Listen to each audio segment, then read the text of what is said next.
Hola, la Red de Docentes Orientadores del Tolima, a través del Eje 1 Riesgo Psicosocial, nos invita a la primera semana virtual escolar de prevención y promoción del Tolima, en la cual contaremos con el acompañamiento de expertos en temas de interés para los integrantes de las familias de nuestra comunidad educativa. Hablaremos de los cuidados de la salud emocional y mental, salud sexual y reproductiva y construcción de ciudadanía, la prevención de los diferentes tipos de violencia, factores de riesgo por consumo de sustancias que generan dependencia y estilos de vida saludables para todas las familias. Bienvenidos.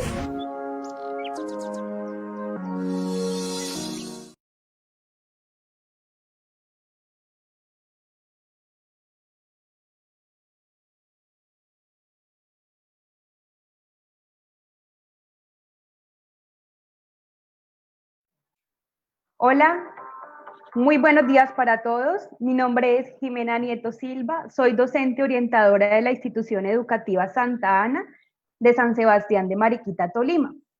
Hoy tengo el placer de acompañarlos en este tercer día de la primera semana virtual de prevención y promoción del Tolima. Las personas que nos han estado acompañando desde el lunes han podido observar que cada día hemos abordado temas específicos. En este sentido, el lunes se trabajó la salud mental. El martes se dedicó a la educación para la sexualidad y construcción de ciudadanía. Y hoy miércoles es el turno para la prevención de los diferentes tipos de violencia. Antes de darle paso a mi compañero Sinaí, quien nos va a explicar las actividades que tenemos programadas, quiero mencionar que de acuerdo con la Organización Mundial para la Salud, el 23 de septiembre se estableció como el Día Internacional contra la Explotación y Tráfico de Mujeres. Me parece importante tener en cuenta que la forma de vinculación de las víctimas en este delito suele darse de manera encubierta o indirecta, a través de ofertas de trabajo falsas, contacto por internet, avisos engañosos o incluso en lugares públicos. No sé si ustedes vieron la noticia, hace poco la hermana de una joven que estaba siendo contactada a través de TikTok dio anuncio de que al parecer una banda de delincuentes quería perjudicar a su familiar. Si ustedes tienen conocimiento o sospecha de una situación como esta, por favor informar a la policía, comisaría, fiscalía o en la línea telefónica 141 del ICBF. Bueno, ahora sí, doy paso a Sinaí. Compañero, buenos días, ¿cómo está? Muy buenos días, Jimena, y buenos días a todas las personas que nos acompañan en el día de hoy. Están ahí muy juiciosas conectadas con esta semana que ha sido de verdad muy beneficiosa para el fortalecimiento de nuestros conocimientos y el fortalecimiento de nuestro perfil personal y ocupacional, especialmente en el tema pedagógico, puesto que todos los temas que hemos tratado vamos a tratar afectan directamente a nuestra población educativa. El día de hoy, pues, estamos con expertos en la materia de violencia y a través de su representación de una institución que es la autoridad de la Defensoría para nuestros Derechos Humanos.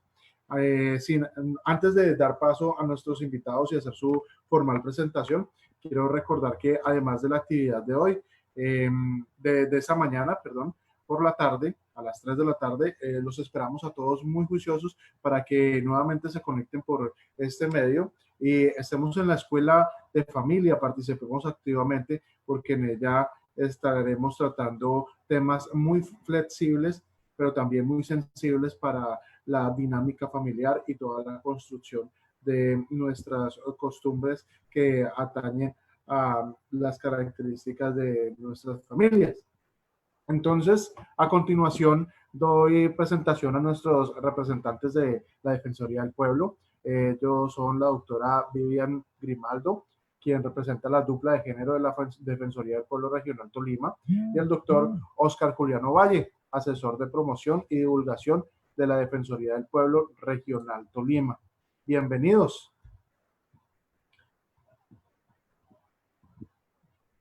Le doy un saludo muy especial al doctor Oscar. Sinaí, muy buenos días para usted, para Jimena, para Richard, Liliana, mi compañera Vivian y a todos los docentes que se encuentran conectados en este momento. Un cordial saludo de la Defensoría del Pueblo y del doctor Miguel Ángel Aguiar Delgadillo, Defensor del Pueblo Regional Tolima. Gracias, doctor Oscar. Bienvenida, doctora Vivian. Muchas gracias, buenos días a todos y a todas y bueno, esperamos que sea muy productiva esta jornada del día de hoy. Claro que sí, doctora, porque esta es un tema, una temática trascendental en nuestra vida cotidiana y que lamentablemente flagela la dinámica social, familiar y de todas las personas en sus dimensiones de vida. Entonces, sin más preámbulo, damos la apertura a esta actividad virtual que esperamos que sea muy fructífera y bienvenidos todos. Entonces, arrancamos. Listo. Entonces, por favor, me confirman. Voy a compartir pantalla.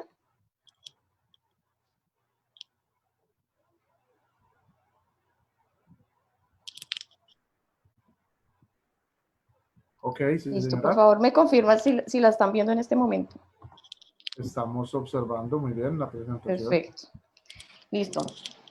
Entonces, bueno, como lo decíamos anteriormente, pues el día de hoy es poder trabajar esta temática acerca de la prevención de violencias, ¿sí? Yo hago parte de la dupla de género. La dupla de género es una estrategia que tiene la Defensoría del Pueblo para promover y divulgar los derechos de las mujeres y de la población con orientación e identidad sexual diversa. Dentro de las acciones que tenemos pues acciones de promoción y divulgación en las que participamos en diferentes espacios como el que estamos en el día de hoy. Además, brindamos asesoría a casos puntuales en donde se presentan obstáculos al interior de la ruta y hacemos acompañamientos a colectivos y organizaciones que requieran del acompañamiento de la DUPA, por supuesto. Y además, pues digamos que estamos como pendientes de los cambios de normatividad y de que en el Tolima siempre estemos respondiendo a estos cambios. ¿Listo? Entonces, en esta primera parte quisiera presentarles algunos de los estereotipos que tenemos de género que son muy comunes, ¿cierto? Y que permiten la reproducción de diferentes tipos de violencias, pues especialmente la violencia de género. Quisiera mostrarles acá tenemos de diferentes países, ¿sí? Porque es importante entender que la violencia de género no solo es un problema a nivel Colombia, sino que es un problema a nivel mundial. Aquí tenemos uno de la India, nos dice, virtuosa la niña que sufre y muere en silencio. Si podemos reflexionar frente a este refrán, podemos notar lo violento que puede llegar a ser, en tanto pone en riesgo a las mujeres y a las niñas que deben callar frente a hechos de violencia, porque es como el esperado de una mujer, ¿cierto? Entonces, es un refrán que se sigue utilizando hoy en día y que es sumamente fuerte. Este es muy común en Colombia. Ustedes seguramente cuando yo lo diga van a tener un montón más en su cabeza porque los usamos mucho. Es muy común usar este tipo de refranes para, por ejemplo, educar, ¿cierto? Los hombres en la cocina huelen a mierda de gallina. Y nos habla de esa diferencia que tenemos en los roles y las responsabilidades, ¿cierto? Entonces, cómo esas responsabilidades de la casa y del cuidado han estado a cargo de las mujeres y cómo esto reproduce otros tipos de violencia. Voy a leer este último que también es muy fuerte, que es de Brasil. Dice, la gloria del hombre es el conocimiento, pero la gloria de la mujer es la renuncia al conocimiento. Entonces, insistimos, la diferenciación que por mucho tiempo se ha tenido frente a los roles de género y que es violenta si nos pensamos en las posibilidades, ¿cierto? Y en las brechas que la educación genera en niños y niñas y pues sigue vigente, como les decía. Entonces, la idea es empezar a reconocer este tipo de estereotipos para poder saber cómo actuar, ¿cierto? ¿Qué pasa con estos estereotipos? Estos estereotipos que asociamos a un grupo de personas o a una persona por pertenecer a un grupo, ¿cierto? Y que nos hablan de un deber ser o de algo esperado, terminan siendo violentos para las personas que no cumplen con este estereotipo. Por ejemplo, Aquí tenemos dos. Las mujeres son el eje de su hogar. Entonces, las mujeres que deciden no conformar un hogar, por ejemplo, están fuera de este estereotipo y terminan siendo víctimas de diferentes tipos de violencias o discriminación, ¿cierto? Los hombres son los más aptos para el liderazgo, ¿sí? Para generar procesos de liderazgo. Entonces, los hombres que no consideran que ese sea algo importante para ellos o que eso sea lo que una de sus capacidades, también terminan siendo discriminados. Esto es por poner algunos ejemplos, porque en realidad podríamos pensarnos en estereotipos un poco más fuertes. ¿Qué pasa con los estereotipos y la violencia contra la mujer? La violencia contra la mujer no es un fin en sí misma, ¿cierto? Sino que es una conducta que está destinada a perpetuar estas relaciones de poder que se dan a partir de los roles de género y los estereotipos de cómo los hemos manejado, ¿cierto? ¿Qué pasa con esto? Decimos, hay un estereotipo, ¿cierto? Hay un esperado o una forma como esperamos que se comporte una mujer, por ejemplo, que sea buena madre, que sea buena esposa y que ese sea su principal rol, ¿cierto? Quien no cumple con ese rol tiene que sufrir una situación de discriminación en la sociedad en la que se mueve, el espacio en el que se mueve, porque no cumple con ese esperado, ¿cierto? Y esto genera situaciones de violencia, ¿sí? Entonces, por ejemplo, el hombre que no soporta que su esposa sea quien gane más dinero y no cumpla con las labores del hogar como él las espera, es agresivo con ella, ¿cierto? La golpea, la lastima. Entonces, el primer paso para poder reconocer la importancia, reconocer la violencia contra las mujeres, ¿cierto? Es identificar esos estereotipos que día a día nos dan permiten y generan esa reproducción de los roles que genera discriminación.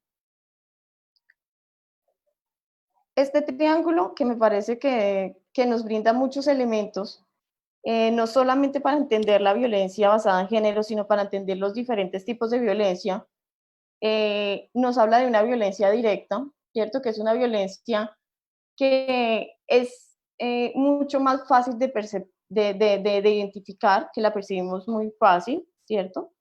Que podemos identificar una persona que está siendo víctima de violencia porque la están golpeando o porque está recibiendo tratos psicológicos negativos, ¿cierto? Ya hay una poca tolerancia hacia ese tipo de violencia directa. Entonces, ¿qué pasa? Los demás la identificamos muy fácil. Sin embargo, hay otras violencias de base que no son tan fáciles de reconocer como esta violencia directa. Una es la violencia estructural, ¿sí? Que es digamos, las condiciones que están dadas no solamente, como decíamos, en Colombia, sino a nivel mundial, dentro de la estructura en la que nos movemos y que nos lleva a que se presenten situaciones de desigualdad, de inequidad, de mantener esos estereotipos, ¿cierto?, dentro de la estructura. ¿Qué pasa? Esa violencia estructural está legitimada a partir de la violencia cultural. Y la violencia cultural hace parte, como lo decía hace un momento, de la manera en la que reproducimos, ¿cierto? Entonces, además de reconocer esos estereotipos de género, debemos ser conscientes que nosotros podemos reproducir la violencia a partir de la violencia cultural, a partir de los chistes racistas, de los comentarios clasistas, de el tipo de televisión, de música, ¿cierto?, que reproducen tipos de violencia como la violencia basada en género. A partir de esto, tenemos una legitimación de esa violencia estructural. Entonces, el ejercicio, por ejemplo, de los docentes es poder generar en los niños y en las niñas espacios en los que sean conscientes de cómo están reproduciendo esa violencia y así podamos lograr que esta línea roja que vemos en el triángulo, ¿cierto?, y que nos muestra una violencia directa, sea cada vez más baja, que nos indique que estamos formando personas que son cada vez menos tolerantes hacia los diferentes tipos de violencia. Entonces, es importante ese papel que tenemos en la reproducción de la violencia cultural.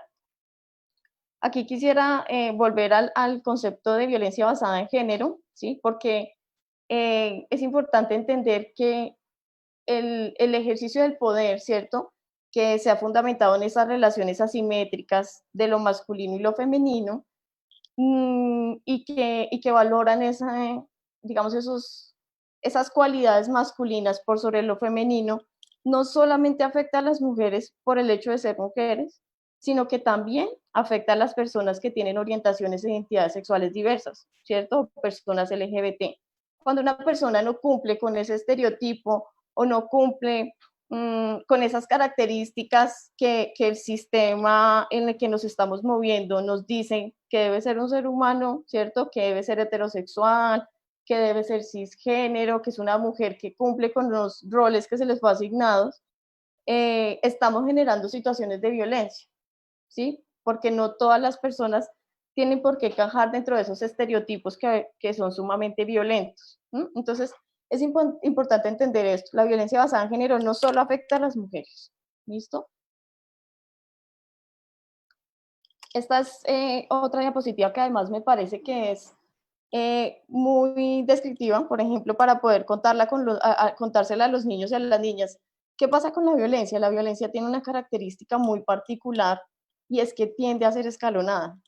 Tiende a ser escalonada porque no tenemos necesariamente de un momento de serio violencia a llegar directamente por ejemplo, a un feminicidio. No, sino que esto tiende a ser progresivo.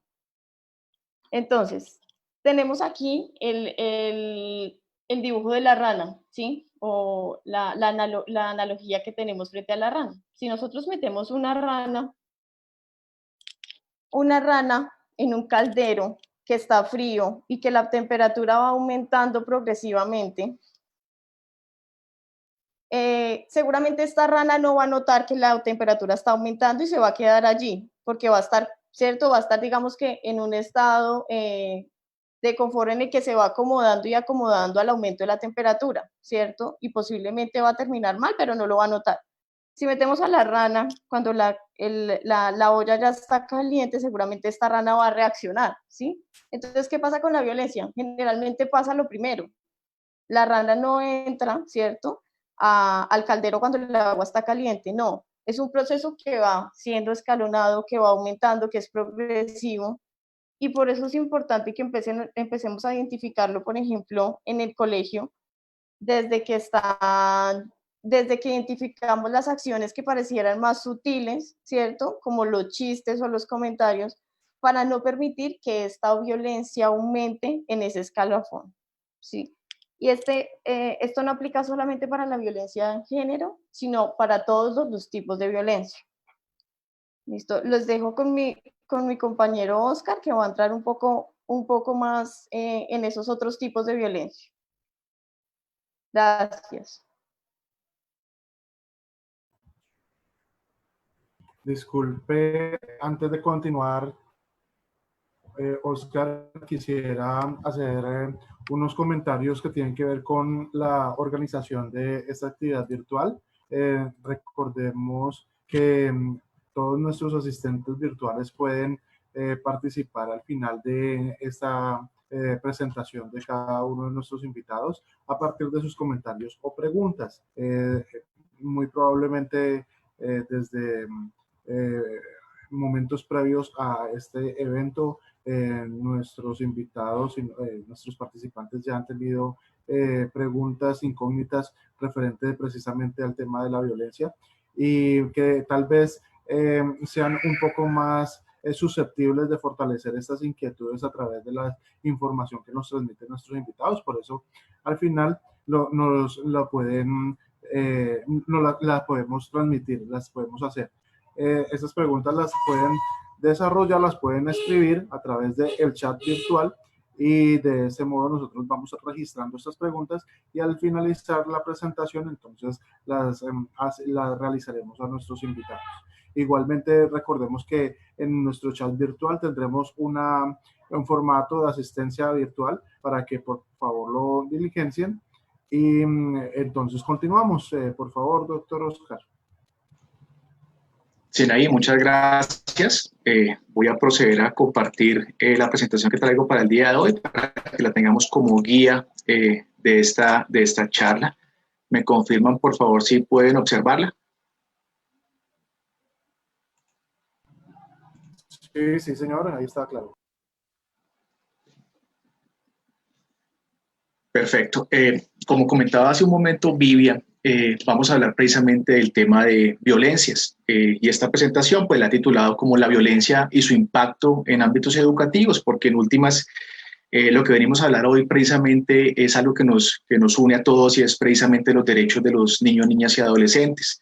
Como ustedes bien saben, la Defensoría del Pueblo pues es la única institución nacional de derechos humanos en Colombia y esa función de proteger, de promocionar, proteger y exigir derechos fundamentales, pues la hacemos de diferentes formas, entre esas mediante el proceso de promoción y divulgación, que es precisamente lo que intentamos hacer el día de hoy con ustedes.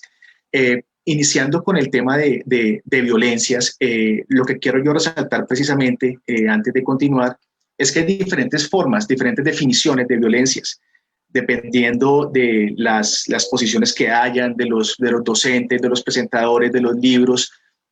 Hay un sinnúmero de definiciones como tal.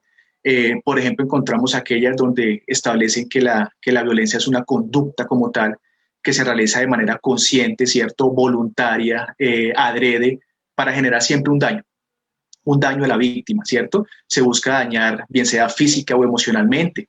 También la definen como aquella fuerza que se establece para dominar a alguien o para imponer algo sobre alguien. Entonces, yo me he permitido pues traer una definición que he recuperado de la página de la Organización Mundial de la Salud, porque me parece interesante, dado que incluye elementos que usualmente no observamos en otras definiciones normales de violencia. Y cuando hablamos de definiciones, me refiero a que cuando hacemos las actividades, por ejemplo, con la comunidad, con nuestros niños y niñas, sobre todo con escuelas de padres, y hablamos de temas de violencia, usualmente se suele referenciar la violencia como al aspecto físico. Muchas personas, las comunidades, tienden a olvidar de pronto, a no relacionar otros aspectos con temas de violencia, y es importante que nosotros lo tengamos claro para poderlo transmitir a los niños y niñas y a las familias, porque en últimas, pues, los padres de familia, las familias que se vinculan con nuestros niños, pues también hacen parte de este proceso de educación y formación de ellos mismos. Volviendo a la definición que les comentaba de la OMS, la establecen como la violencia, que la violencia es el uso intencional de la fuerza física, amenazas contra uno mismo, otra persona o grupo, un grupo o una comunidad que tienen como consecuencia, pues muy probable que tenga como consecuencia un traumatismo, daños psicológicos, problemas de desarrollo o la muerte. Yo considero que es una definición sumamente amplia y completa, iniciando con que pues, es una acción obviamente intencional, pero aquí le incluyen precisamente esa parte de amenazas contra uno mismo. La OMS desde hace un tiempo ya bastante largo ha establecido y ha tratado de tener como la intención de centralizar a la comunidad de que el hecho del suicidio, ¿cierto?, de atentar contra uno mismo es una situación que va en aumento en todo el mundo, ¿cierto? El tema del aislamiento por el COVID, por la pandemia, ese aislamiento voluntario ha afectado psicológicamente a muchas personas. Y es una situación que se encaja dentro del concepto de violencia, ¿cierto? Cuando uno ejerce ese acto voluntario en contra de uno mismo. También habla precisamente de que esa violencia se puede ejercer contra grupos de personas, contra comunidades. Y más que nada en Colombia, en este momento estamos observando que el tema de violencia, pues desafortunadamente ha aumentado, no solamente contra defensores, defensoras de derechos humanos, líderes, lideresas, sino por comunidades. Hemos visto en las noticias incluso aquellas comunidades étnicas, comunidades indígenas que han sido blanco de algunas situaciones de violencia directa, que en parte van menguando los liderazgos y la participación de estos grupos étnicos. La manifestación de la violencia, en esta parte, señor.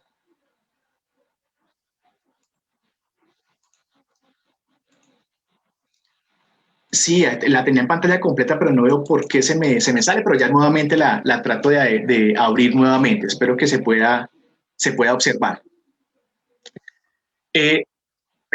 Perfecto, gracias por avisarme.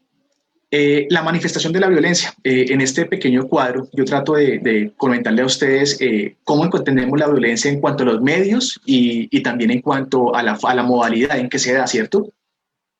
Como entendemos la violencia, hay diferentes formas de violencia, no solamente la violencia física, que es la que usualmente tienden a relacionar todas las personas y las comunidades, sino que también tenemos esa violencia verbal, la violencia sexual, la violencia patrimonial o económica, violencia simbólica, y lo que nos explicaba también Vivian hace un segundo, precisamente ese triángulo que establecía esa violencia estructural, esa violencia cultural y esa violencia directa, que es lo que tratamos de disminuir con estas charlas de sensibilización precisamente y de capacitación para las personas, ¿no?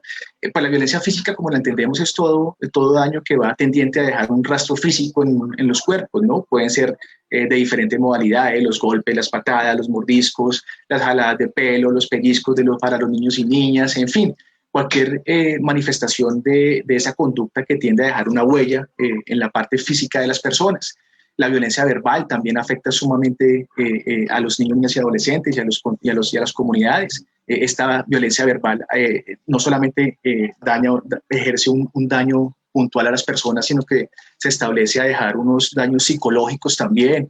Se encaja muchas veces en el tema de las humillaciones, de los malos tratos, de denigrar a la persona, de excluirla, de discriminarla. Tenemos la violencia sexual, que desafortunadamente también se vive en los ámbitos educativos.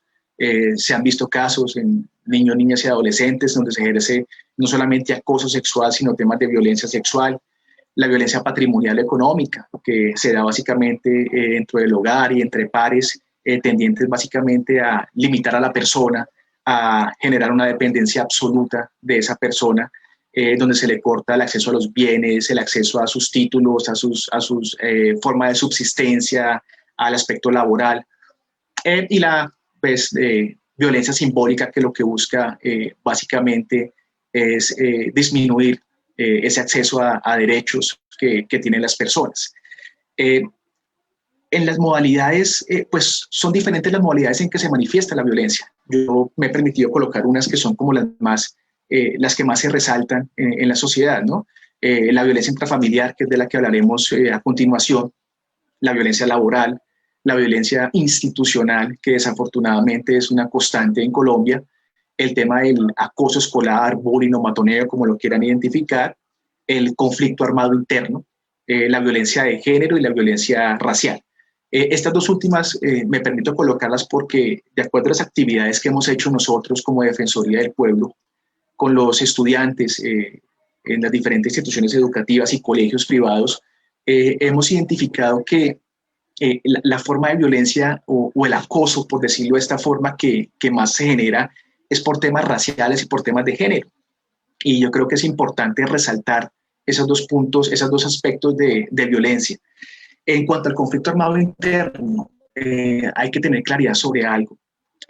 Nosotros entendemos y tenemos claro de que gran parte del problema que existe en este momento en Colombia es un problema de cultura.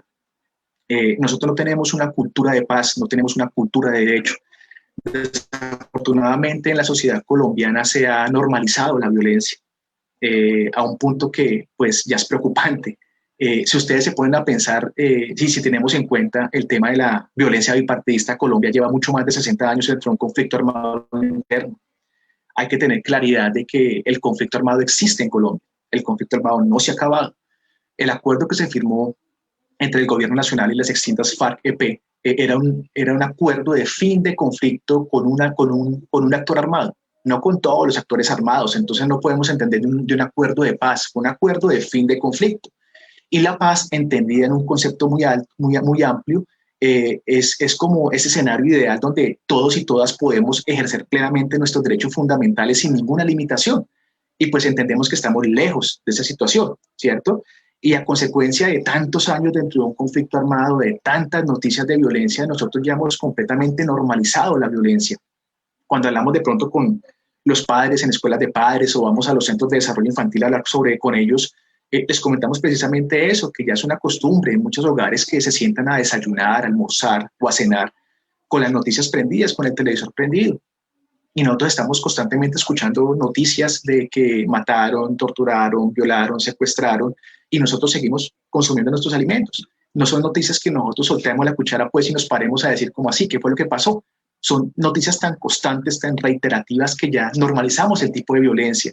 Y entonces entendemos y nuestros niños desde pequeños empiezan a entender de que los conflictos, ¿cierto?, se solucionan de medios violentos, porque pocas veces vemos que hay un efectivo mecanismo de resolución pacífica de conflictos, sino que vemos en todos los aspectos externos, como en la televisión, como en las películas, la música, los ejemplos que vemos constantemente de que la forma de solucionar conflictos en Colombia es desafortunadamente mediante el uso de la violencia.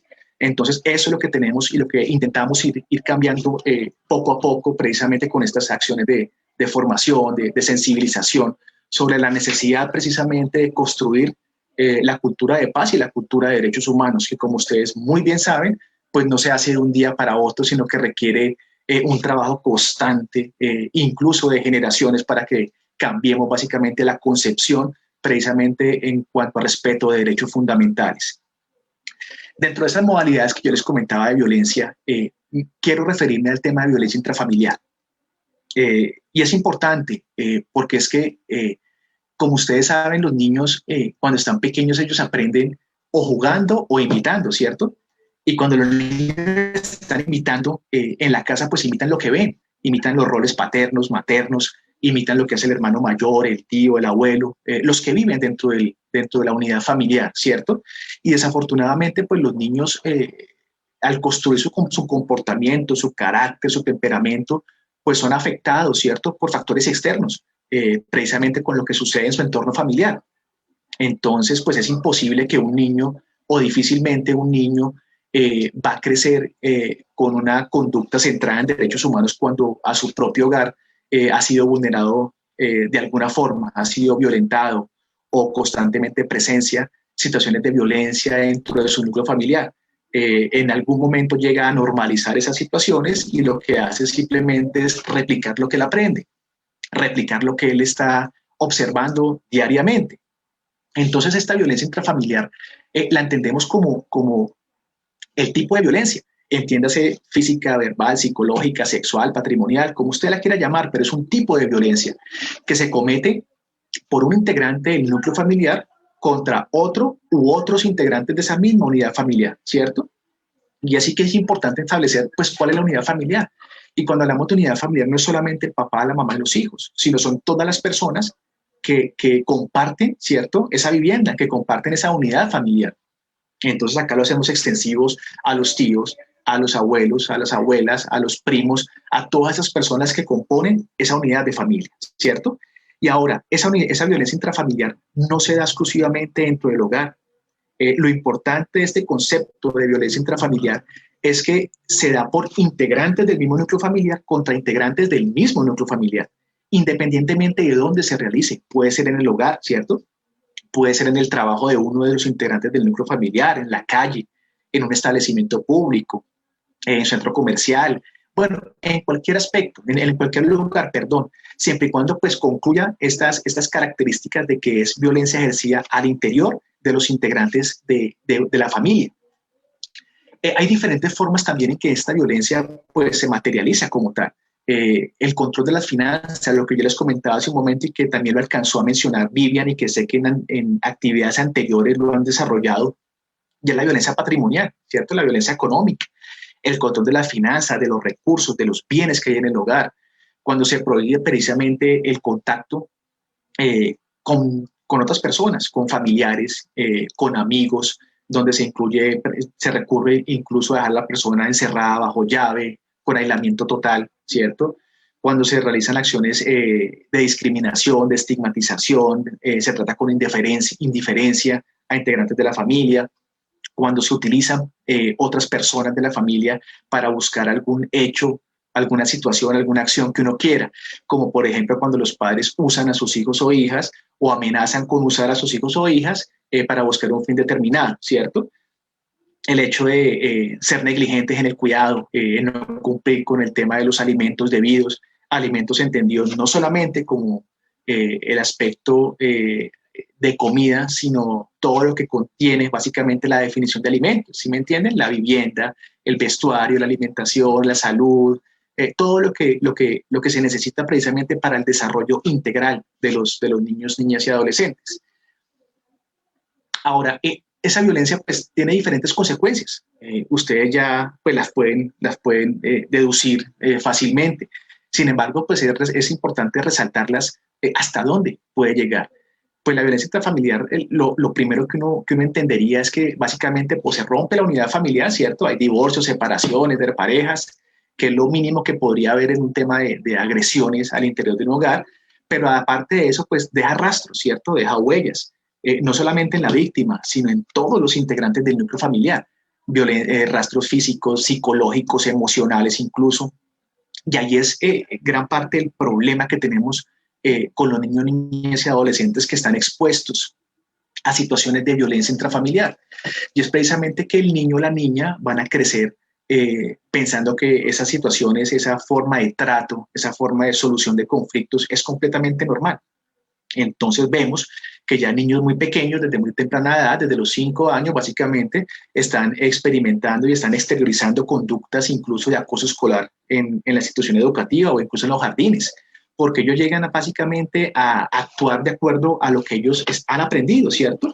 A contestar mal, a hablar mal, a llamar la atención de una forma violenta, a contestar violentamente ante alguna agresión, algo que no les parece bien o que no les gusta.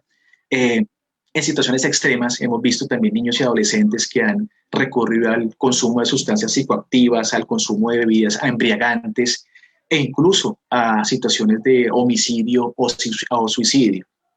Y es una realidad el tema del suicidio, desafortunadamente.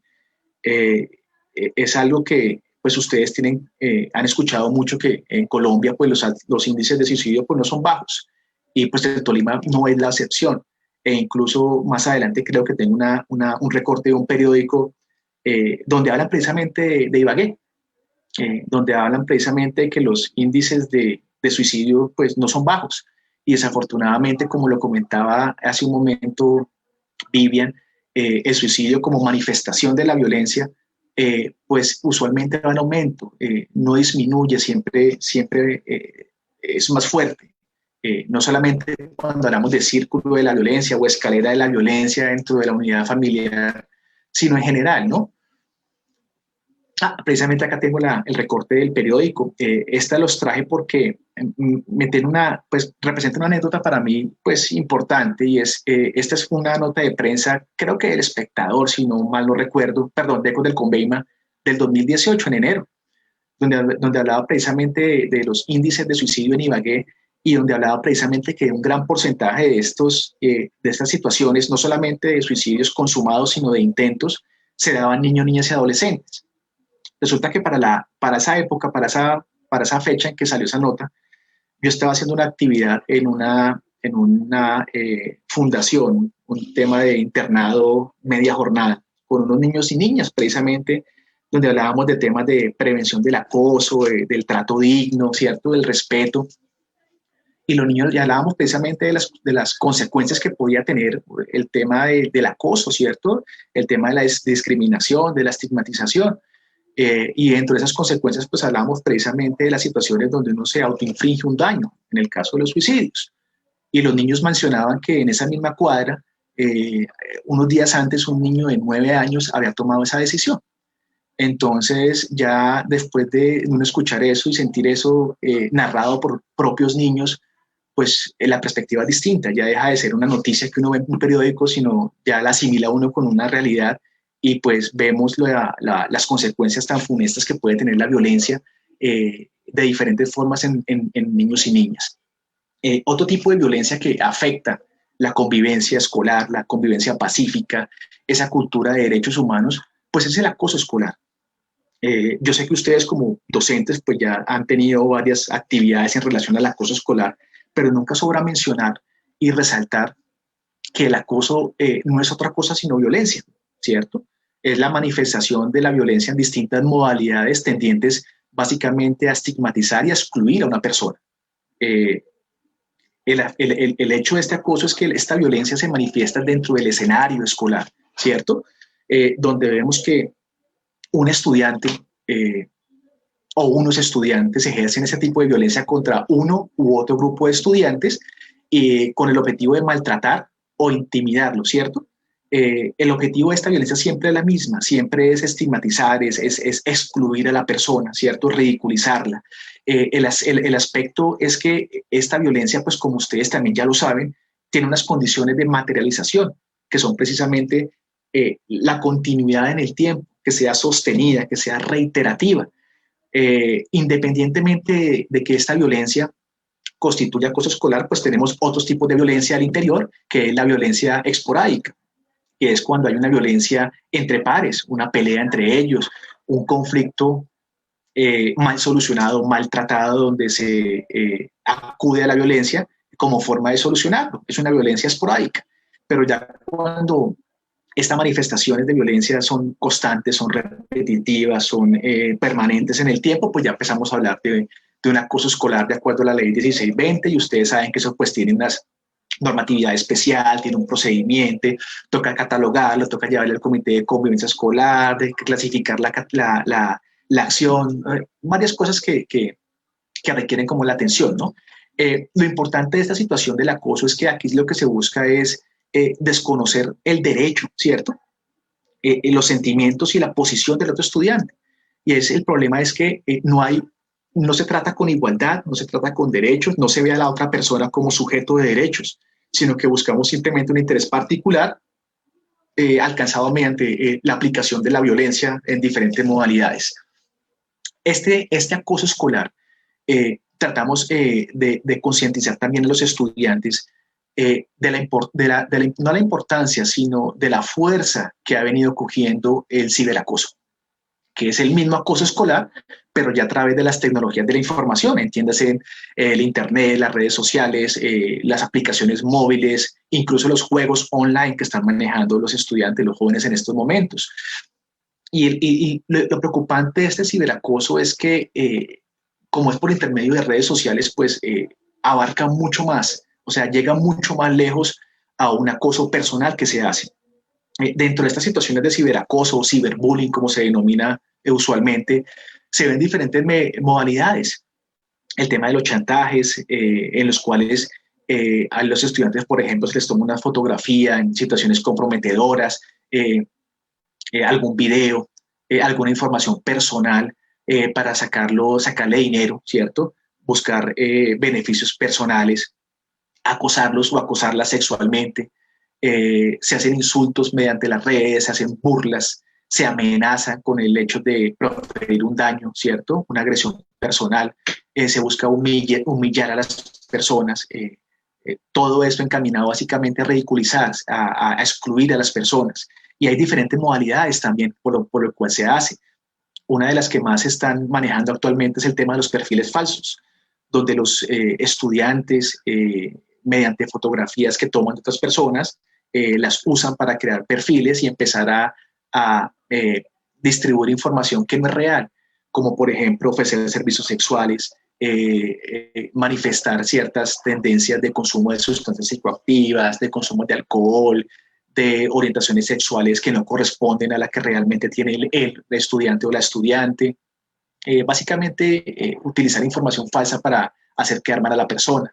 El tema de los fotomontajes, actualmente hay muchas aplicaciones en las redes sociales en las cuales uno en el celular puede tomar una foto y hacer un meme, que usualmente puede ser chistoso, puede ser una forma de manifestación de ese libre desarrollo de la personalidad, de su libertad de expresión, pero cuando básicamente se busca es atacar a la persona por alguna de estas modalidades, pues ya se convierte básicamente en un acoso escolar, si se sostiene dentro del tiempo. Y así como esas hay otras, los correos electrónicos, los mensajes de texto, los blogs, los chats, bueno, en fin, un resto de situaciones. Cuando hablamos precisamente con los estudiantes de estos temas, queremos sensibilizar sobre un aspecto, y es que dentro de las situaciones de violencia al interior de la institución educativa, violencia permanente que se convierte en acoso escolar, siempre hay tres personas, tres actores, no solamente dos. Y lo que queremos sensibilizar es el papel que juega ese tercer actor, o sea, los espectadores. Como vemos, la víctima, siempre le decimos a los muchachos que la víctima puede ser cualquiera. En algún momento uno es una persona que acosa y más adelante uno puede ser víctima. De acuerdo a las estadísticas que sacaba la Universidad Nacional hasta el 2018, si la memoria no me falla, en la Universidad de Tolima, perdón, se establecía que más del 30-35% de estudiantes cuando llegan a grado quinto han sido víctimas de acoso escolar. Y es una realidad por algún momento. El otro actor básicamente es el agresor, ¿cierto? El victimario, que muchas veces pues tiene una baja autoestima, ha sido posiblemente víctima de algún tipo de abuso, de agresión, y pues lo que viene básicamente es a replicar lo que esa persona aprende, lo que esa persona vivió. El gran problema aquí son los espectadores, la situación, la posición que asumen las personas que observan las situaciones de acoso escolar, de violencia al interior de la institución educativa. ¿Qué hace? ¿Qué se debería hacer? Porque usualmente cuando mostramos videos de sensibilización sobre estos temas, vemos que los espectadores lo que hacen es sacar su teléfono celular y empezar a grabar, a reírse, a alentar el tema de la agresión o de la intimidación o de la humillación, a reírse, a multiplicar estos mensajes. Entonces, lo que queremos cuando hablamos con los estudiantes precisamente es eso, que ellos tengan claridad de que la función de ellos es sumamente importante, ¿cierto? Porque eso puede ser el punto de partida para que se limite el tema de la agresión, de la intimidación, del acoso, porque si ellos lo que hacen es alentar al agresor, pues básicamente es un círculo que es difícilmente erradicable. Voy a pasar, esta era básicamente la traída para que ustedes vieran la ruta, pero yo creo que ustedes ya tienen claridad en cuanto a la ruta de atención, y voy a ir con la última parte, 5 minuticos antes de cerrar, y es precisamente lo que buscamos nosotros cuando hablamos de temas de violencia en ámbitos educativos y en general. Y es precisamente la sugerencia que hacemos nosotros de la importancia de resaltar el derecho fundamental y el principio constitucional y de derecho de la igualdad y la no discriminación. Algo que entendemos sumamente fundamental para que podamos tener una cultura de paz, una cultura de derechos humanos precisamente. Y es precisamente lo siguiente. Con la Constitución del 91 ustedes recordarán que se cambia de un Estado de Derecho a un Estado social, ¿cierto? De derecho. Y esto trae unas implicaciones, es precisamente el tema de la igualdad. Cuando hablamos de igualdad, pues entendemos dos conceptos, ¿cierto? Dos posiciones que nos trae ese derecho a la igualdad. El primero es tener la facultad que tenemos todos como personas de reclamar y disfrutar, ¿cierto? Los derechos fundamentales para todas las personas. Y lo segundo es que utilizamos ese derecho a la igualdad como una forma de protegernos contra la discriminación. Pero hay que tener en claro en algo, de que todos no somos iguales, de que ese concepto de igualdad pues hay que verlo desde otra perspectiva, ¿cierto? Cuando tenemos un trato, si todos tenemos la misma posición, estamos en la misma situación, pues tenemos un trato similar, ¿cierto? Pero cuando hay condiciones de desigualdad, ¿cierto? En acceso a derechos, pues debe haber un trato diferente, un trato diferenciado para buscar básicamente ese concepto de igualdad como tal. Y ahí es cuando hablamos de dos definiciones, que es la igualdad formal y la igualdad real. Antes del 91 hablábamos de una igualdad formal, donde decía, todos somos todos somos iguales ante la ley, ¿cierto? Tenemos los mismos derechos, debemos recibir el mismo trato de las autoridades y los particulares. Sin embargo, después del 91, con ese Estado social de derecho, se entiende de que esa igualdad formal pues no es suficiente, de que esa igualdad formal se queda corta, si nos acompañan de medidas afirmativas para que podamos traducirla efectivamente en el disfrute de derechos. Y ahí es cuando empezamos a hablar de un tema de enfoques diferenciales, de sujetos de especial protección constitucional, empezamos a dar protección especial a los niños, niñas y adolescentes, a las mujeres, a las minorías étnicas, a las víctimas del conflicto armado, a las personas con capacidades diversas, y empezamos a ver de que todos pues no somos igual. Si bien es cierto, esa igualdad nos lleva precisamente a reclamar el mismo trato, hay que tener en cuenta de que todos somos fisiológicamente distintas, de que todos tenemos unas expresiones de identidad, de opinión, de religión, que conforman básicamente lo que es la pluralidad dentro de un Estado social y democrático de derecho. Y ese pluralismo lo hemos representado en diferentes aspectos. entre esos como manifestación del libre desarrollo de la personalidad, de la expresión, de la libertad, de la autonomía. Y es importante pues que tengamos claridad que cuando no respetamos, cuando no hacemos efectivo este derecho a la igualdad y a la no discriminación, estamos ejerciendo, valga la redundancia, actos de discriminación, que son tratos pues desiguales por parte de una mayoría hacia un grupo minoritario, ¿cierto? Por cualquier motivo. Puede ser el sexo, la raza, la religión, la opinión política, la condición social, cualquier trato diferenciado, ¿cierto? Sin justificación alguna, configura lo que es la discriminación. Y esta discriminación, pues básicamente la tenemos también penalizada. Aparte de que atenta contra derechos fundamentales, pues es un delito. La ley 1482 de 2011 modificó el Código Penal y entre esas incluyó unas conductas sancionatorias en contra de actos de racismo, de discriminación y de hostigamiento por diferentes circunstancias. Entonces también es importante hablar con los estudiantes precisamente de que no solamente la violencia pues es castigada, ¿cierto?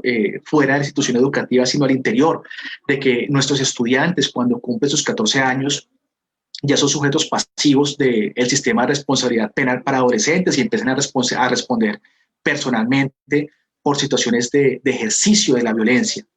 Entonces yo creo que este es un trabajo que debemos hacer articulado y es un trabajo fuerte porque la comunidad necesita, como decían por ahí, desaprender para aprender, y es precisamente dejar esa cultura de resolución violenta de los conflictos, de normalización de la violencia, para aprender a reconocer igualdad, ¿cierto?, entre los ciudadanos, a aprender a solucionar pacíficamente los conflictos, a aprender a respetar la igualdad, el pluralismo y sobre todo a esa cultura de derechos humanos y de paz que tanto se necesita. Yo creo que por tiempo dejo mi intervención en este momento para proceder con las intervenciones, creería yo, de los asistentes. Muchísimas gracias.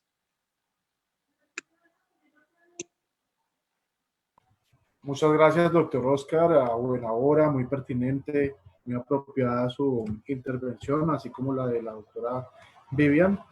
Tendremos bastante participación en nuestro chat, especialmente con muchos comentarios sobre, como decía, la pertinencia, la apropiación del tema frente a la situación actual de las instituciones educativas y claro que sí que tenemos unos interrogantes que nos hacen nuestros participantes.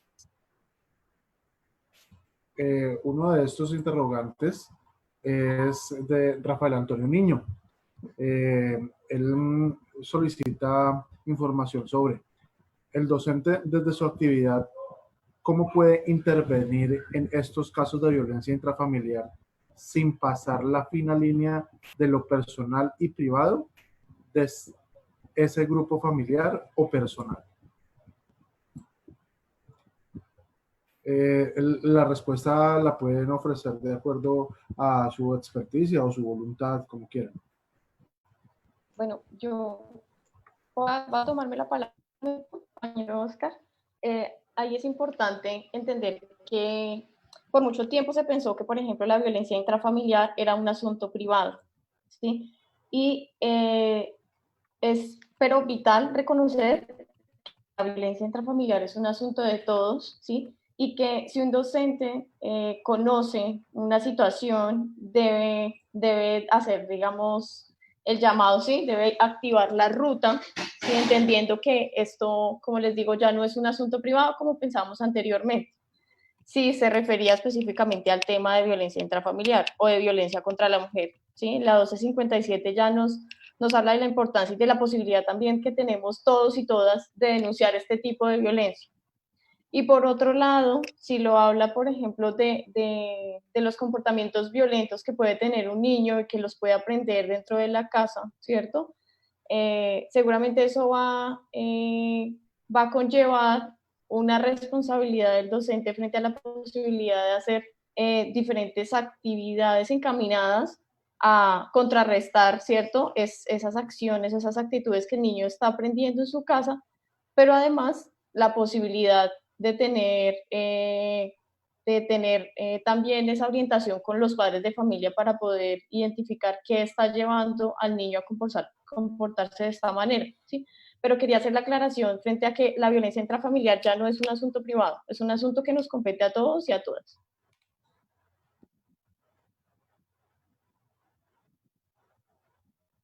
Muchas gracias, Vivian.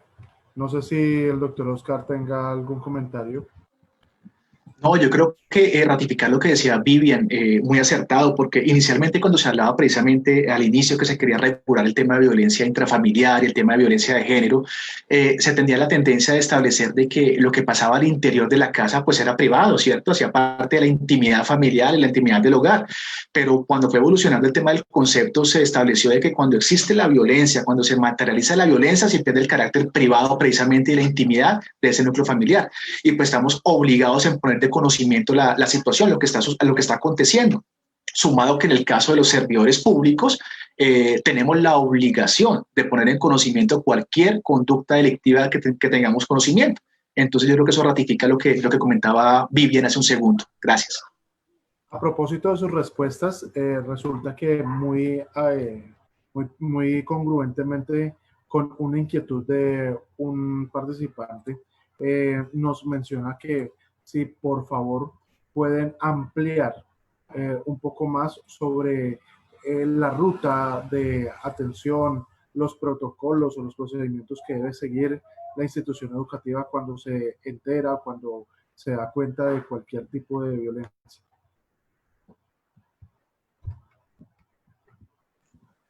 Pues aquí ya la respuesta es como mucho más amplia porque pues depende el tipo de violencia que se presente, ¿no?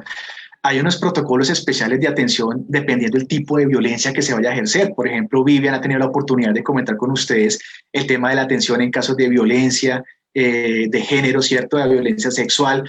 Hay unos protocolos de atención en caso de violencia sexual contra niños, niñas y adolescentes. Hay un procedimiento para atender los casos de violencia que se configuran como acoso escolar. En fin, hay diferentes protocolos. Lo que sí hay que tener en cuenta es que gran parte de las activaciones de las rutas tienen que ver con el conocimiento que se pone de parte de las entidades competentes. Es decir, en caso, por ejemplo, de conocimiento de un tema de violencia sexual contra niños, niñas y adolescentes, pues inmediatamente hay que poner en conocimiento de la Policía de Infancia y Adolescencia, del ICBF, del Ministerio Público, si es del caso, de la Fiscalía. ¿Por qué? Porque pues básicamente hay que activar una ruta que tiene que ver con procedimientos judiciales en temas de atención y en temas de atención en salud y atención psicosocial de ese niño o niña. En el tema de acoso escolar, pues ustedes saben muy bien que la ley de acoso escolar estableció unos procedimientos, ¿no? Donde se parte básicamente de la identificación de la situación, si es asociada o no al tema del acoso escolar. De la remisión del caso al Comité de Convivencia Escolar para poder identificar la situación de la conducta que se está realizando. Porque pues básicamente la función del Comité de Convivencia Escolar es precisamente esa, identificar si la situación de violencia configura o no el acoso escolar, vincular precisamente a los responsables y a sus familias, porque eso es un trabajo articulado, buscar una forma de solución pacífica del conflicto y en caso de que no se logre, pues ya remitir el caso, por decirlo así, a las autoridades competentes.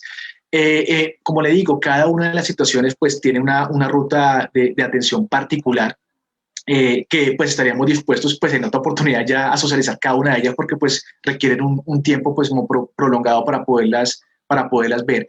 Pero lo principal es poner en conocimiento de la autoridad competente que usualmente en temas de violencia, en temas de acceso carnal o abuso sexual de niños, niñas y adolescentes, pues siempre está de por medio de lo que es la Policía de Infancia y Adolescencia, el ICBF y la Fiscalía General de la Nación. Bueno, muchas gracias. También nos preguntan mucho por la violencia verbal, ¿sí? Algunos de los asistentes nos dicen qué acciones afirmativas, Adriana Ardila nos pregunta cómo orientar a un niño que es agresivo verbal y físicamente, especialmente con las niñas. Claro que sí, Jimena. Pues realmente, pues como decíamos, este tipo de violencia se reproducen todo el tiempo en diferentes escenarios, ¿sí? La escuela es uno más de esos escenarios. Entonces, poder generar en ese espacio otras formas de relacionarse, como hablaba Oscar, desafortunadamente los colombianos sí tenemos unas afectaciones psicosociales que nos han llevado a naturalizar el conflicto, ¿cierto? A manejarlo de maneras inadecuadas y por tanto a generar situaciones de violencia también con esas formas. Entonces, tener la posibilidad de hacer trabajo con los niños en donde se reconozcan otras formas de relacionarse, ¿cierto? De recalcar la importancia de los valores. Por ejemplo, para el tema de los niños hemos trabajado y pues ahí les invitaría a tener pues también esta posibilidad de revisar talleres de nuevas masculinidades responsables, ¿cierto? Para poder contrarrestar un poco este tipo de violencia que se da entre niños y niñas también. Entonces, poder trabajar desde ahí me parece que permite tener unos elementos muy, muy acertados en ese sentido. Entonces, yo les invitaría también a poder revisar acerca de este material, digamos que hay metodologías muy interesantes que pueden ser muy valiosas para ello. Perfecto, muchas gracias. No sé si el doctor Oscar complemente o pasamos a la siguiente pregunta. Solamente algo para precisar acá y es precisamente lo siguiente. Cuando trabaja, por ejemplo, Vivian con su compañero de la dupla de género temas, llegan a identificar de que incluso un piropo puede ser una agresión verbal. Algo tan sencillo como eso y tan regular y cotidiano, ¿cierto? Entonces tiene mucho que ver precisamente con el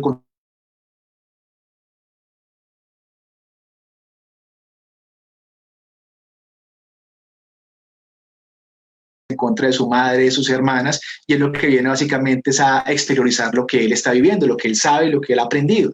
Entonces yo creo que hay que tener también en cuenta esa parte, indagar si de pronto el niño está inmerso dentro de un contexto de violencia, porque pues a ella tocaría activar unas rutas pues correspondientes. Bueno, muy bien, muchas gracias. Pasamos a otra inquietud que nos dejan en el chat. Me parece muy valiosa porque realmente es una situación que se está presentando con cierta frecuencia en las instituciones educativas. Alguien nos menciona, dice en su comentario, cuando las niñas dan el pack de fotos a sus novios y tiempo después les termina y las amenaza. ¿Qué recomendaciones le podríamos hacer a las niñas para prevenir o de pronto ya para actuar si les ha sucedido esta situación?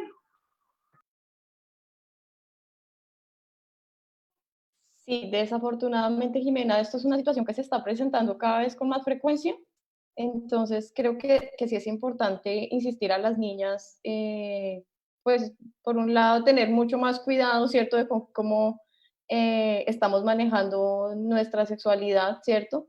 Pero además entender, y creo que también parte de ahí, que los compañeros, los hombres, los novios tienen una responsabilidad muy grande en ese sentido. Cuando yo recibo una foto de un grupo de amigos y la comparto, ¿cierto?, estoy cometiendo un delito. Cuando yo extorsiono a una mujer, ¿cierto?, con esas fotos estoy cometiendo un delito. Y esto es algo que ya debe informársele a la fiscalía para que ellos puedan empezar a realizar investigaciones, ¿sí? Entonces es importante que se entienda que si bien es un tema virtual, sigue siendo un delito, ¿sí? Que a veces creo que los jóvenes no lo ven de esta manera y pues como tú lo dices, es que cada vez está siendo más común y entender que la sexualidad de las mujeres, ¿cierto? O entender que el valor de la sexualidad de las mujeres es igual al de los hombres, ¿sí? Porque generalmente la carga recae también sobre las niñas que compartieron la foto, ¿sí? Y la responsabilidad de quien está compartiendo la foto es de la persona que recibió y la reproduce,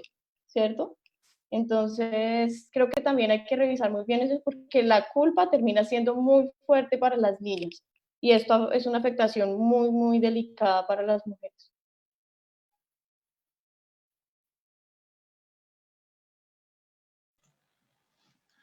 Otra cosa que me gustaría ir a resaltar, Oscar, Vivian. ¿usted nos podría...? Sí, Adelante. Jimena, gracias. Es precisamente que los niños, las niñas, jóvenes, jovencitas tengan conciencia de que una vez ellos envían un material de contenido erótico, sexual que afecte su intimidad, pues ya pierden la propiedad, la posesión de ese contenido, de ese material. Eso ya empieza a circular en las redes sociales y estamos perdiendo parte de nuestra intimidad, ¿cierto? Y ya lo que le recalcaba Vivian, efectivamente eso es un delito y ya hay reportes y registros por parte de intervención de la policía y la fiscalía en situaciones parecidas a estas, porque esto básicamente es una extorsión. Entonces ya los muchachos tienen que tener mucho cuidado porque ya el sistema de responsabilidad penal para adolescentes ya les empieza a aplicar en estas situaciones de infracciones a la ley penal.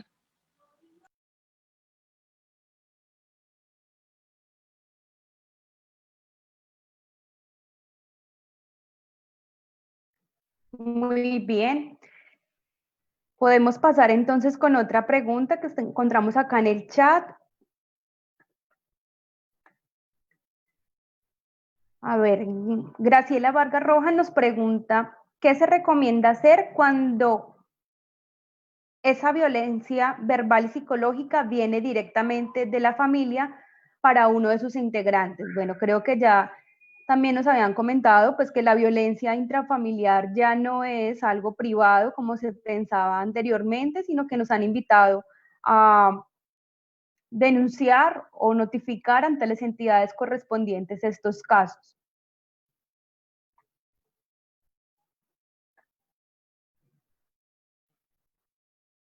¿Qué recomendación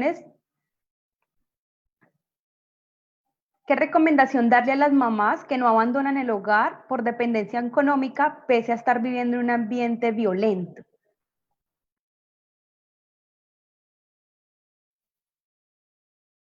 Sí, digamos que el sistema en el que estamos desafortunadamente ha hecho que muchas mujeres, ¿cierto?, tengamos estas dependencias, y no solamente económicas, sino dependencias emocionales también, que limitan mucho la posibilidad de que las mujeres decidan, ¿cierto?, abandonar estos ciclos de violencia en los que se mueven. Sin embargo, recordarles que la ley 1257, ¿cierto?, nos da la posibilidad para que una mujer que está siendo víctima de violencia intrafamiliar, ¿cierto?, y que se pueda analizar, dependiendo del caso, con la comisaría, pueda acceder a unas medidas de protección específicas para cada uno, ¿cierto? Entonces, esas mujeres que tienen una dependencia económica, la posibilidad, por ejemplo, de definir unas cuotas, ¿cierto? Que definir unas cuotas de alimentación para ella y sus hijos, ¿cierto? Cuando son víctimas de violencia intrafamiliar, o tener la posibilidad de acceder a medidas de estabilización por parte de las autoridades, ¿cierto? Hay muchos recursos, ¿sí? Realmente es importante entender y poder tener la posibilidad de mirar esta ley que realmente trae muchos elementos, pero pues que nos podría dar para otra charla, para poder presentarles, pero que sepan que realmente hay unas instituciones que están velando porque ellas puedan salir de estos ciclos de violencia y que hay unas medidas de protección a las que pueden acceder.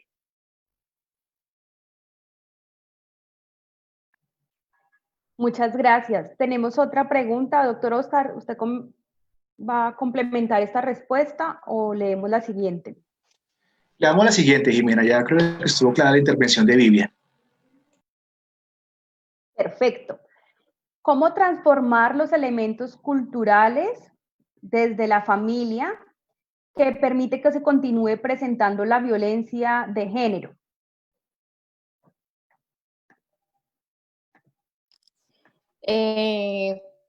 Sí, yo decía que cuando les mostraba el triángulo, ¿cierto? El papel más importante que tenemos, no solamente en el colegio, sino también en la familia, está en la reproducción cultural de esa violencia.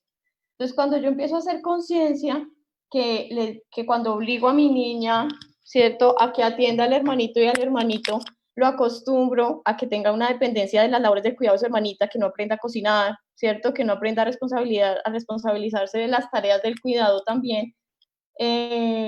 Estoy generando una carga en la niña, ¿cierto?, reforzándole unos estereotipos que lo que hacen es reproducir este tipo de violencias y generar dependencias, no solamente para las mujeres, como hablábamos, por ejemplo, cuando llegamos a depender económicamente, ¿cierto?, sino también para los niños, porque a los niños les estamos generando unas dependencias del cuidado, ¿cierto?, de una mujer, cuando les limitamos en la posibilidad de responsabilizarse de estas.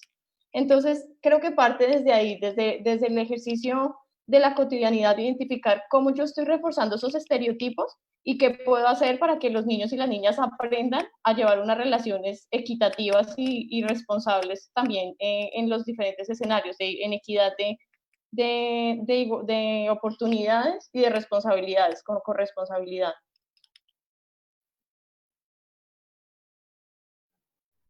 Claro que sí, es que muchas veces se cree que el machismo afecta solo a las mujeres y como bien lo dice la doctora Vivian, pues los hombres también se ven perjudicados, ¿no? Nomás cuando se les impide a ellos expresar sus emociones porque es que los niños no lloran, parece porque usted es un varón, usted no le puede doler, entonces ellos también empiezan a sentirse limitados por esa cultura machista, ¿no? Tenemos una pregunta también, nos dice, atendiendo la diferencia entre cisgénero y la diversidad de identidad de género, ¿qué hacer para que esta situación no se promueva como un tema de conflicto?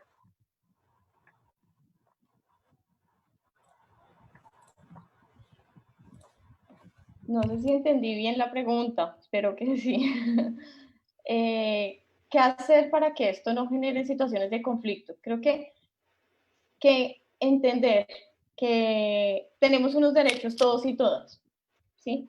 Y que no solamente los cisgénero o los cisgénero y las personas heterosexuales podemos acceder a estos derechos, sino que estos derechos nos cobijan en igualdad, ¿cierto?, a todas las personas, incluso también, ¿cierto?, que por mucho tiempo se pensó que no a las personas con orientaciones e identidades sexuales diversas, que las hemos puesto en unas situaciones de vulnerabilidad más alta justamente por la forma en la que hemos venido pensándonos el mundo por mucho tiempo. Entonces, creo que parte desde ahí, entender que todos y todas tenemos derechos y que mi orientación no puede ser una limitación para poder acceder, pero tampoco puede ser la posibilidad de discriminar al otro, porque no tiene mi misma orientación o mi misma identidad.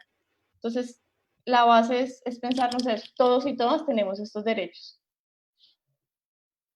No sé si iba más o menos por ahí, si la entendí bien. Bien, yo creo que sí, y efectivamente hay que hablar de derechos humanos. Les cuento una anécdota. La semana pasada estábamos trabajando precisamente temas de derechos humanos con grados décimos, novenos y décimos, creo, de una institución educativa aquí en Ibagué. Y cuando hablamos precisamente de ese libre desarrollo de la personalidad, de la autonomía, de ese pluralismo, una niña pidió la palabra y nos contó una anécdota, y es precisamente que ella iba en la calle con su papá y enfrente venía una mujer trans. Entonces el papá, que es sumamente, tiene unas conductas de prejuicios, mejor dicho, sumamente arraigados en contra de las personas con orientación sexual e identidad de género diversas, empezó a atacar verbalmente a esa mujer trans y la insultaba y la trataba muy mal, y la niña se metió en la mitad y empezó a defender a esa mujer trans y peleó con el papá. Duraron varios días sin hablar. Y pues la niña no sabía expresar bien estos conceptos, no tenía claridad sobre el tema del libre desarrollo de la personalidad, del pluralismo, pero ella sabía que la conducta de su padre estaba mal.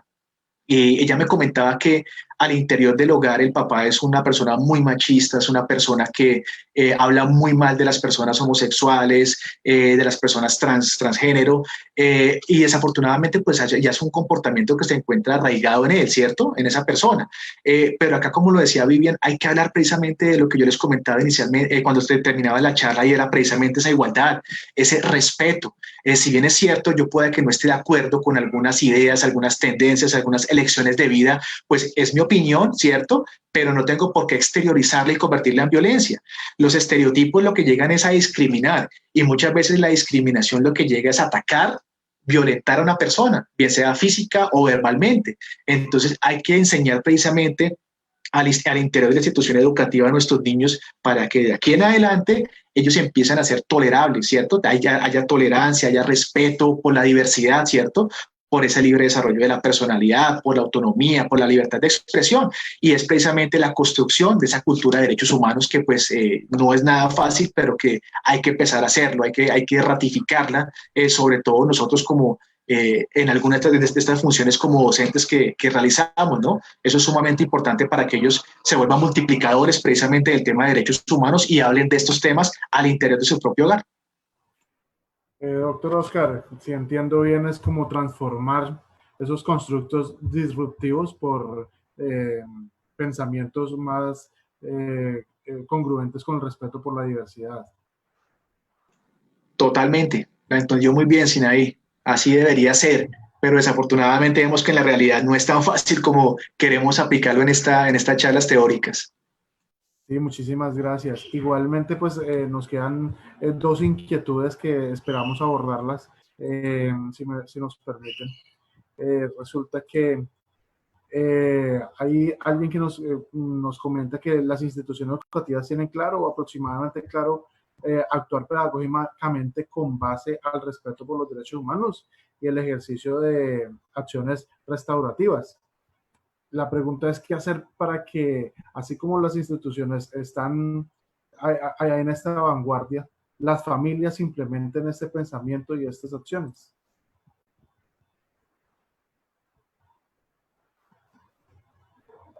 Sinai, yo creo que ese es un reto de toda la sociedad, en definitiva no. Pero creo que el colegio definitivamente y los niños terminan cumpliendo un papel de educadores y reeducadores sumamente importante. Entonces, creo que si logramos que los niños, como el caso que estaba comentando mi compañero Oscar hace un rato, como la niña, ya empiecen a entender, ¿cierto? Y a ser parte de la manera en la que ellos viven y reconocen a las demás personas, seguramente ya estaremos sembrando muchas más cosas en la familia. Entonces, igual, yo sé que en los colegios hay algunos espacios de escuelas de padres y demás, incluso si en determinado momento desea que nosotros les apoyemos a crear, por ejemplo, algunas dinámicas que les puedan ayudar a esto, lo podemos hacer. Digamos que, como les contábamos, la Defensoría del Pueblo tiene una dupla de género que está encargada de este tipo de temas, pueden solicitar nuestro apoyo. Entonces, es un reto, pero pues digamos que la educación es vital y los niños terminan siendo una ficha clave en esto. Muchas gracias. El doctor Oscar, ¿tiene algún comentario al respecto? Sí, Sinaí, una cosa, y es que precisamente la persona que nos preguntaba hablaba de la justicia restaurativa. Y este es un concepto que hasta ahora se está manejando en Colombia. Si bien es cierto, el sistema de responsabilidad penal para adolescentes y la justicia transicional están hablando de una justicia restaurativa, desafortunadamente en la comunidad lo que conoce es otro tipo de justicia, es el ojo por ojo, diente por diente. Y hay que entender de que más que castigar el daño como tal, sobre todo en niños y adolescentes, lo que buscamos es restaurarles sus derechos, ¿cierto? Es reparar el daño que se está haciendo, es transformar la sociedad, y ese es un trabajo articulado que toca trabajarlo arduamente para que se...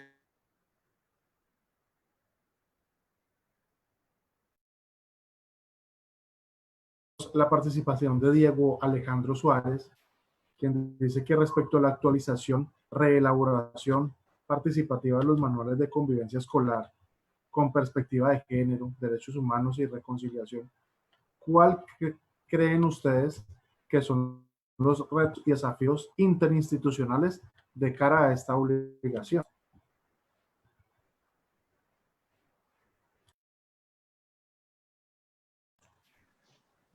Yo creería que uno de los grandes desafíos es efectivamente garantizar la participación de los estudiantes en la construcción de estos manuales, ¿cierto?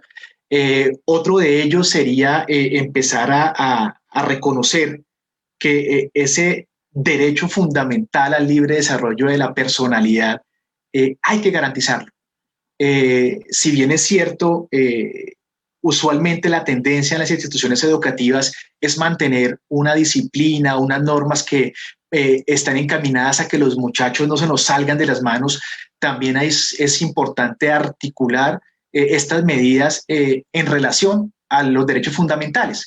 Es decir, traigo a colación un caso en el cual la Defensoría del Pueblo intervino el año pasado en relación a una situación que se presentaba con unos estudiantes porque tenían un estilo de pelo, un corte de cabello que no se adecuaba ni se veía moralmente a lo que la institución educativa tenía establecido. Bueno, esto cómo lo encaminamos en un manual de convivencia y con el libre desarrollo de la personalidad y pues toda la charla que ustedes ya muy bien han tenido, ¿no? ¿Cómo hacemos para que, aparte de ser participativo, ese manual de convivencia, porque ese manual no va solamente dirigido a los estudiantes, sino también a los docentes, también a sus familias, a todo este equipo que hace parte de la institución educativa, se mezcle articuladamente con el tema de derechos fundamentales? Eso es el gran reto, ¿no? Es transformar, ¿cierto?, el pensamiento que hemos tenido durante mucho tiempo y empezar a darnos cuenta de que los derechos son evolutivos, ¿cierto?, van cambiando y que independientemente de que queramos mantener una disciplina y un control en el comportamiento de nuestros estudiantes, tenemos que ir adecuándonos a cómo se van a ir garantizando estos derechos, ya que la juventud en este momento no es lo mismo que era la juventud hace 20 o 30 años. Yo creo que es un trabajo de diálogo, sobre todo. Bueno, ya con esta pregunta que nos hace nuestro compañero Sinaí, pues damos por terminado el espacio de inquietudes. Agradecemos a todas las personas que nos acompañaron, a madres, padres de familia, estudiantes de los diferentes municipios. Voy a nombrar algunos que alcancé a leer en el saludo. Estaban personas del Espinal, Ataco, Fresno, Mariquita, Líbano, Villarrica, Guamo, Chaparral, Natagaima, San Antonio, Chicoral, Padua, Corregimiento Bermeo, Guamo, Suárez, Cajamarca, Flandes y Cononso, Valle de San Juan, Ortega, Venadillo, Villahermosa, Planada, Salpujarra, Honda, Alvarado, Rovira, Armero Guayabal y Melgar. Tal vez se me escapé alguno por la rapidez en la que van subiendo los comentarios. Y por supuesto, muchísimas gracias a nuestros invitados especiales que nos regalaron parte de su valioso tiempo para darnos a conocer un poco más de este importante tema que, como lo decía el doctor Oscar, en un país tan afectado por la violencia como ha sido Colombia, pues es muy necesario que desde el contexto educativo lo abordemos. Nuevamente, muchas gracias a todos. Igualmente aprovecho la oportunidad para recordarles a todos los asistentes que nuestra fanpage de Facebook de la Red de Docentes Orientadores del Tolima se está subiendo, compartiendo material como infografías y videos relacionados con los temas que hacen parte de esta semana de prevención y promoción. O también los pueden encontrar en el blog de la red a través de la dirección de orientadorestoLima.blogspot.com. Sinaí, te dejo para que recordemos la cita que tenemos esta tarde con toda la comunidad educativa del Tolima. Claro que sí, Jimena, muchas gracias. Pero antes me gustaría que, bueno, observo a la doctora Vivian algo inquieta con algún comentario. No sé si nos quiera aportar algo más para cerrar.